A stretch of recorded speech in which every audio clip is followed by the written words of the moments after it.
siamo in compagnia del signor Michele Bertazzon, titolare di questa azienda che è un po' il sogno di tutti i bambini, dove si costruiscono sogni, si costruiscono delle giostre. Ecco, come nasce questa avventura a Sernaglia della Battaglia? L'avventura nasce per opera di mio padre, due zii, tre fratelli, da cui anche il nome Bertazzon 3B, Bertazzon 3 Brothers, diciamo, ancora negli anni 50, da una riparazione effettuata su una giostra di un, diciamo, operatore itinerante che era qua nella zona, e da lì poi un po' passo dopo passo si è iniziato a costruire vari prodotti e esportarli in tutto il mondo.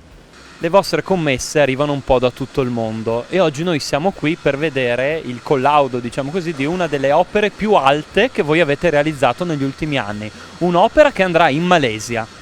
Sì, è vero, è corretto. Questa giostra che vedremo tra poco è la più alta, diciamo, ecco, come dimensioni in altezza, raggiunge i 30 metri.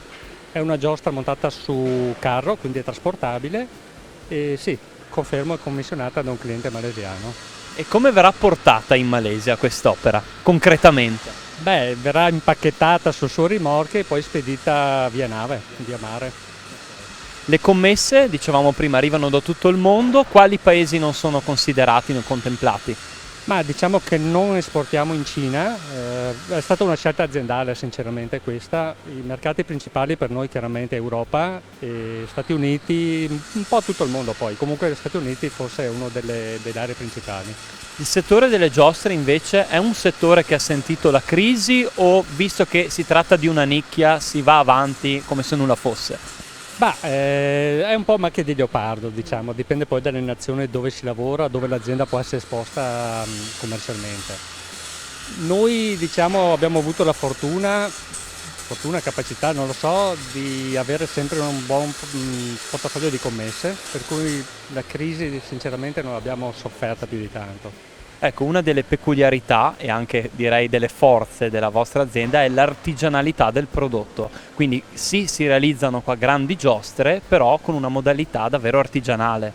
Sì, è vero, l'attività è prettamente artigianale, noi abbiamo macchine completamente finite a mano, come la giostra cavalli che abbiamo qua, quindi lavori proprio artistici quasi, ma anche dal punto di vista della costruzione, diciamo, strutturale e meccanica sono comunque pezzi realizzati uno ad uno, anche se ripetuti, ma comunque uno ad uno. Quindi anche le competenze delle nostre maestranze richiedono una certa capacità e anche autonomia nel lavorare, nel lavoro, perché comunque l'attività quotidiana spazia in tanti settori, in tante tipologie di.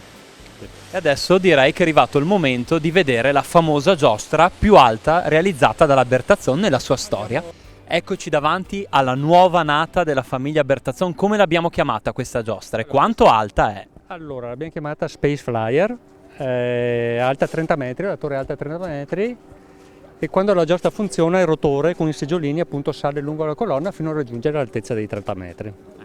Adesso l'avete collaudata, oggi proprio anche alla presenza di tutti i suoi familiari, direi una grande soddisfazione per la vostra azienda, per la vostra realtà che continua ad andare avanti in questo settore. Sì, sicuramente quando si vede la giostra finita e la si fa provare poi al pubblico, che sono generalmente anche familiari dei nostri dipendenti eccetera, è sempre una soddisfazione. Nonostante i problemi tecnici nel costruire una macchina del genere, però alla fine poi è anche è proprio una soddisfazione. Sì. Ma la domanda numero uno è: la proverà anche lei? Certo che lo proverò anch'io, ci mancherebbe.